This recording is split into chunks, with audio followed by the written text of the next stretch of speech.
Medyo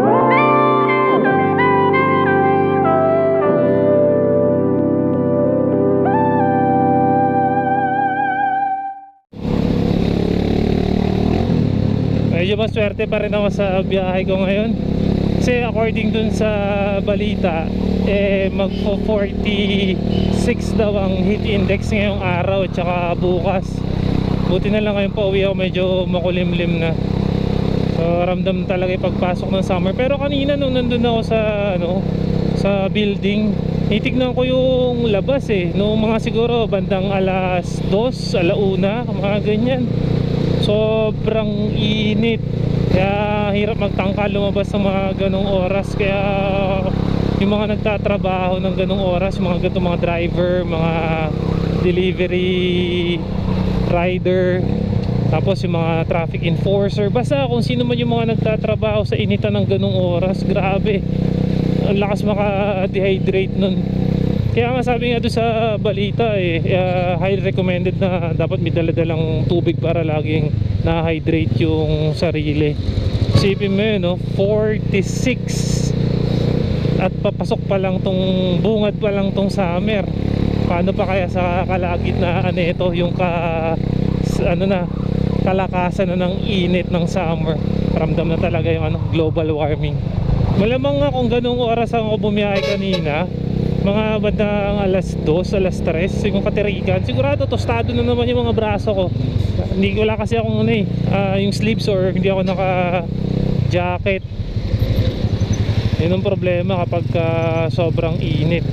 Ibang mga schools na nga dito sa Metro Manila na nag-cancel na ng klase dahil nga sa init ngayong araw na to. Kasi kawawa naman yung mga papasok na estudyante, lalo na kung mga bata pa. Tapos kung katulad dun sa na-experience ko ng style ng mga classroom sa public school, ilang estudyante para lang sa 2 electric fan. So talaga magagawa, minsan compromise talaga yung pag-aaral. Pero wala we cannot control the weather situation. Ngayon nga, kahit medyo makulimlim-kulimlim, ramdam mo pa rin yung singaw ng asphalt. Mainit. So ibig sabihin talagang na-absorb nila yung init kanina.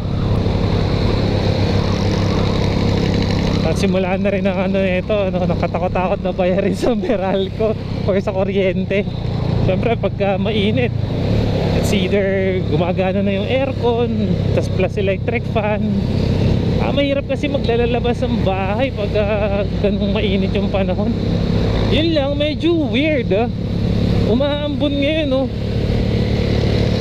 umaambon siya.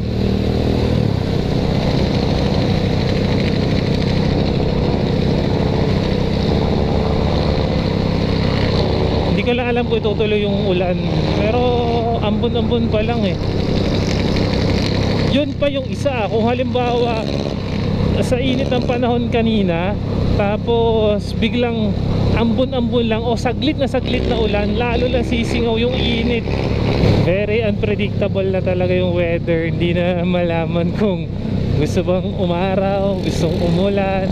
Pero ako kasi nung panahon bata ako, gantong pagpasok ng March, medyo ramdam mo na yung init talaga kasi summer na. Pero ito, nakapagtataka pa medyo umuulan-ulan na, tapos malamig siya pagkagabi tsaka madaling araw.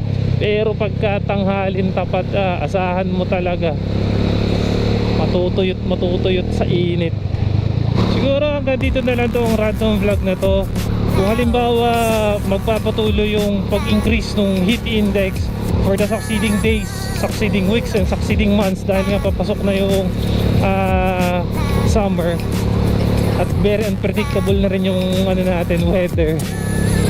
I hope everybody stay hydrated. Kung halimbawa, dahil nga alam naman natin na magtatag-init na magbaon na lang tayo ng mga panlaban sa init. Always be hydrated, magdala ng payong or kung ano man pwede pang sangga natin sa init ng ulan, at wear comfortable clothes.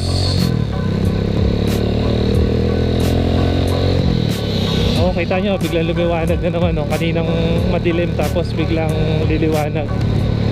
So hanggang dito na lang. Peace and signing out. Ciao.